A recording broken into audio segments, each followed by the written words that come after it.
J'ai cette force en moi, cette volonté de servir mon pays.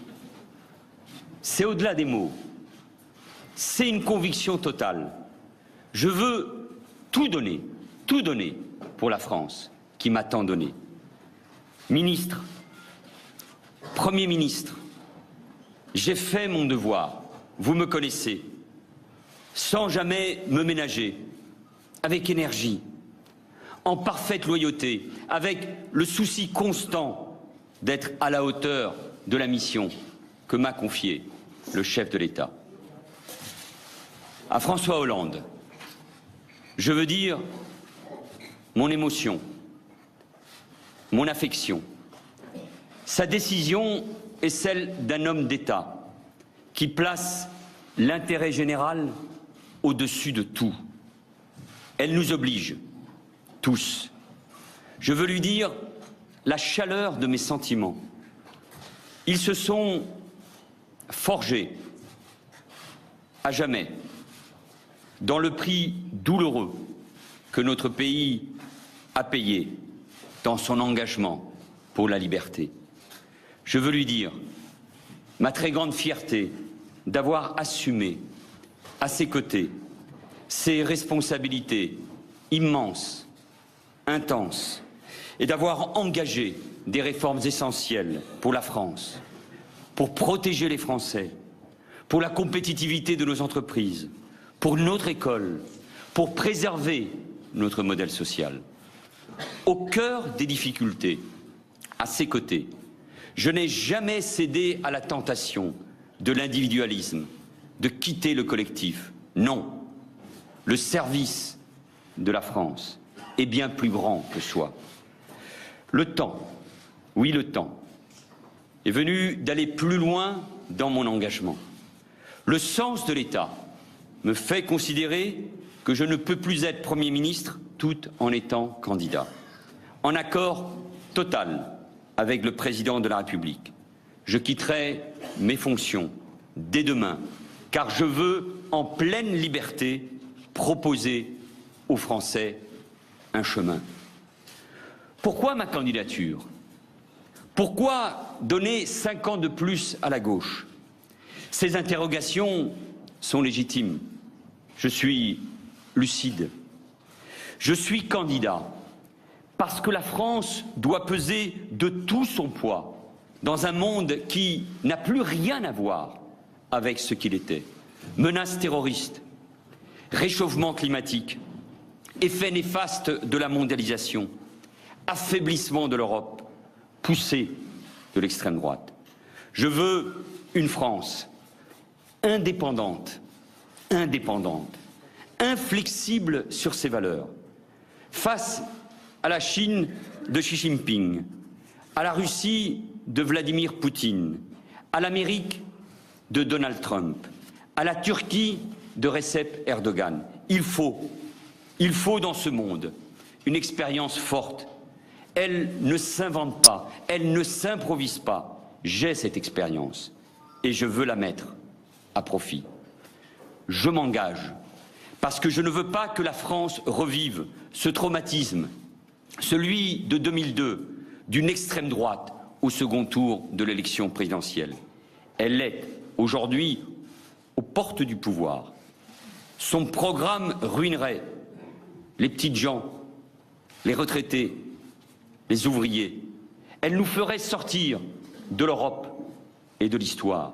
À nous tous, de la renvoyer dans les cordes. Je veux me battre dans cette campagne contre la droite, son candidat, son programme.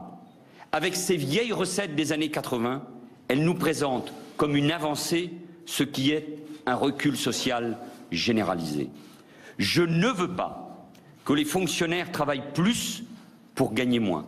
Je ne veux pas que les déremboursements massifs de médicaments empêchent les plus modestes de se soigner.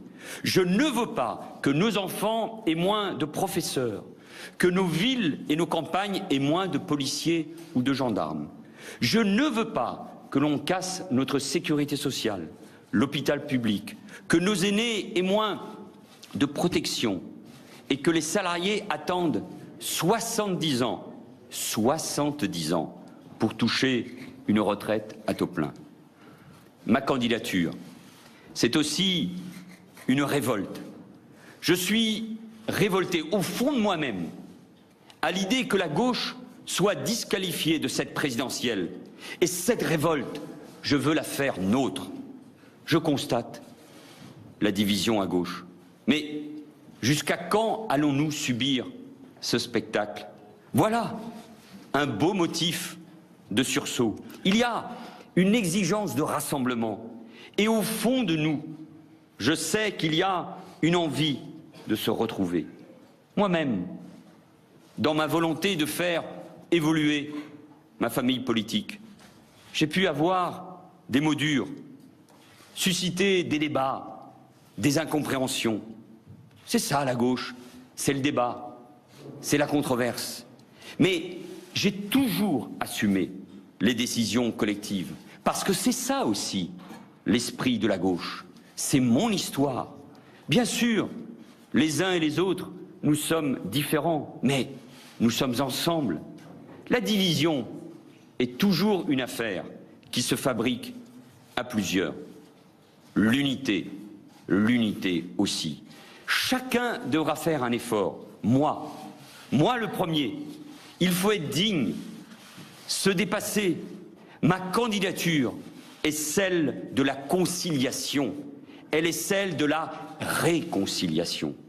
Je pose donc ce premier acte pour l'unité, parce qu'aujourd'hui, j'ai une responsabilité. Rassembler, oui, rassembler, car enfin, quand on a gouverné avec François Mitterrand, Lionel Jospin, François Hollande, on partage quelque chose de grand, de fort, un même combat pour le progrès et la justice sociale. C'est une histoire, un fil commun. Je veux faire gagner tout ce qui nous rassemble. Et la primaire qui s'ouvre est un formidable moyen pour recréer l'unité. Ce n'est pas que l'affaire des partis, c'est votre responsabilité. J'invite les femmes, les hommes de gauche, les progressistes, mais j'invite aussi tous les Français qui refusent l'extrême droite, qui refusent la régression sociale que propose François Fillon, à s'emparer de ce moment, à venir nombreux, oui nombreux, mobilisez-vous pour choisir librement, débattre, et je le ferai moi-même, avec respect, sans de l'écoute, sans polémiquer, sans jamais dénigrer. La gauche est grande et belle quand elle parle à tous les Français et qu'elle rassemble, quand son destin se confond avec celui de la France. La France, oui, la France, a besoin de la gauche, garante de cet esprit français auquel nous devons rendre toute sa force. La laïcité, qui est notre bouclier pour assurer la tolérance, pour protéger, pour que dans ce pays on puisse croire ou ne pas croire, se respecter. L'égalité que l'école doit promouvoir. L'égalité aussi, c'est un combat fondamental entre les femmes et les hommes. La fraternité, qui fait que la France est une nation où chacun est préoccupé par le sort de son prochain. Ce fameux modèle social français qu'il faut moderniser, mais aussi préserver, c'est de ne jamais fermer les yeux sur la pauvreté, les oubliés, les mal logés, les précaires, les humiliés de la vie, pour leur tendre la main, leur redonner la dignité à laquelle ils ont droit. L'esprit français, c'est la liberté, celle qui consiste à exercer, quoi qu'il en coûte, son esprit critique, celui de Voltaire, car l'esprit français, nous le savons, est indocile et rebelle. Et en 2015, nous l'avons payé par le sang. L'esprit français, c'est penser en grand pour le monde, comme nous l'avons fait avec le président de la République lors de la COP21 ou en engageant nos armées au Mali, au Levant.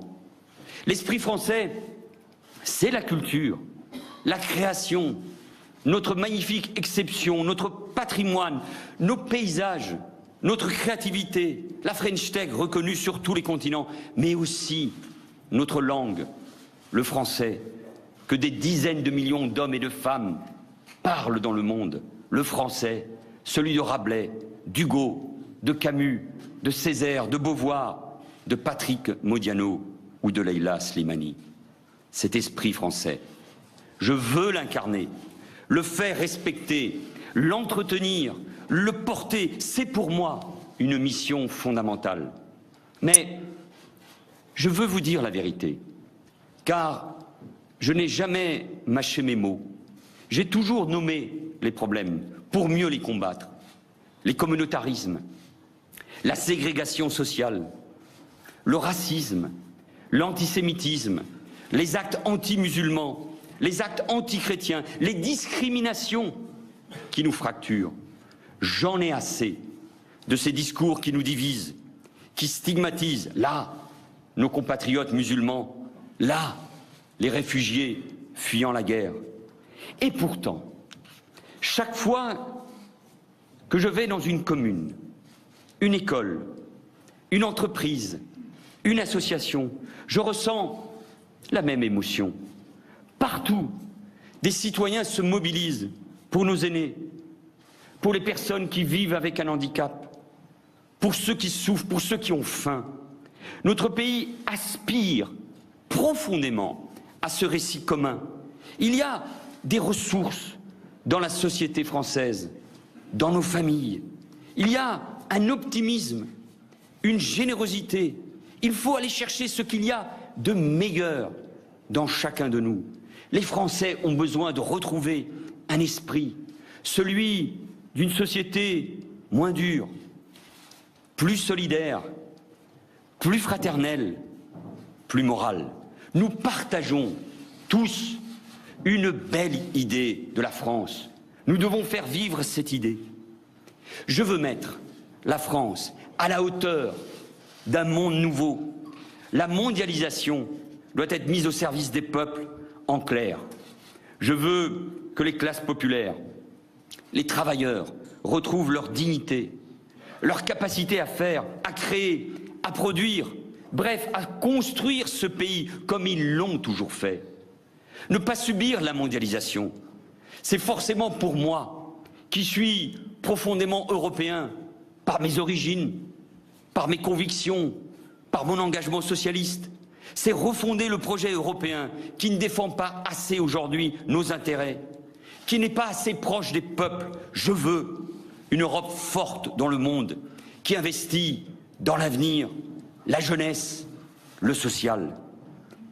Mettre la France à la hauteur d'un monde nouveau, c'est miser plus encore sur notre génie créatif, sur notre compétitivité, sur notre agriculture, sur notre industrie, nos PME, nos entrepreneurs, nos commerçants, nos artisans, nos salariés, parce que le travail est une valeur.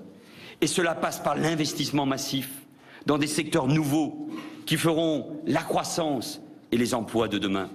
Économie verte, transition écologique, énergie renouvelable, numérique et les sciences du vivant.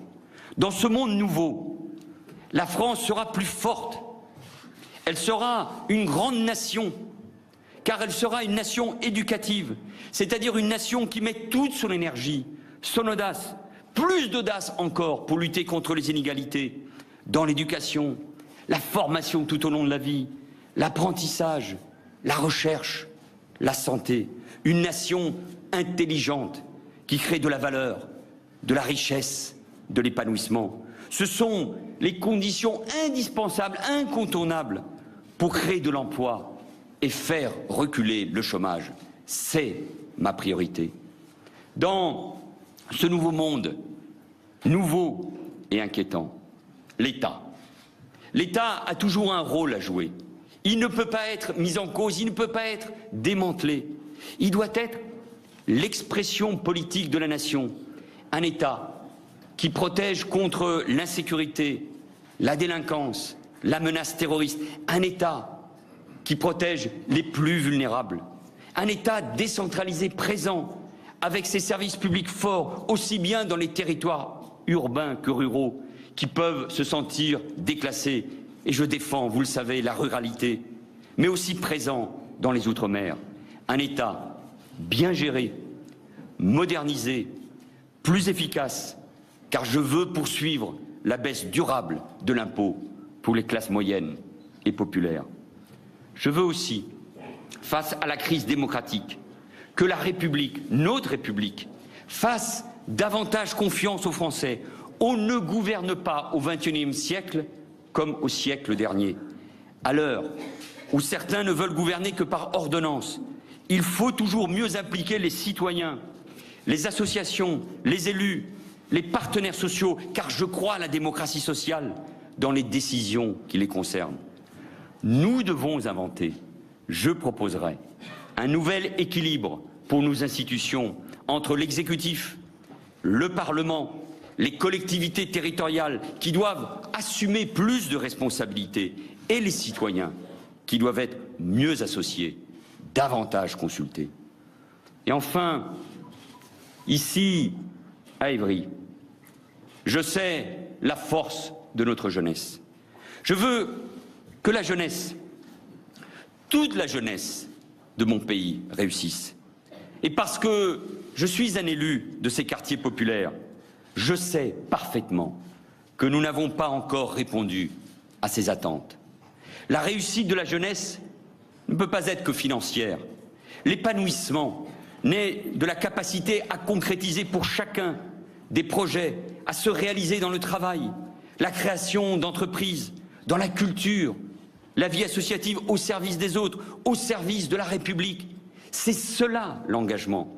La réussite ne se mesure pas au montant du compte en banque, elle se mesure à la lumière que l'on a dans les yeux. Et je veux que l'on retrouve, je veux que mes compatriotes retrouvent tous cette lumière dans les yeux. Mes chers compatriotes de métropole, des Outre-mer, de l'étranger, nous sommes dans un moment historique, grave, mais passionnant, qui est le fruit d'un paradoxe. Alors même que l'espoir semble s'éloigner, que tout semble déjà écrit et joué d'avance, le peuple français, ce grand peuple, n'a jamais eu autant envie de reprendre les rênes de son destin. On nous dit que la gauche n'a aucune chance, mais rien n'est écrit. On nous dit qu'elle ne rassemblera jamais, qu'elle n'en a incapable. Rien n'est écrit. On nous dit que l'extrême droite est qualifiée d'office pour le second tour. Rien n'est écrit. On nous dit que François Fillon est déjà le prochain président de la République. Rien n'est écrit.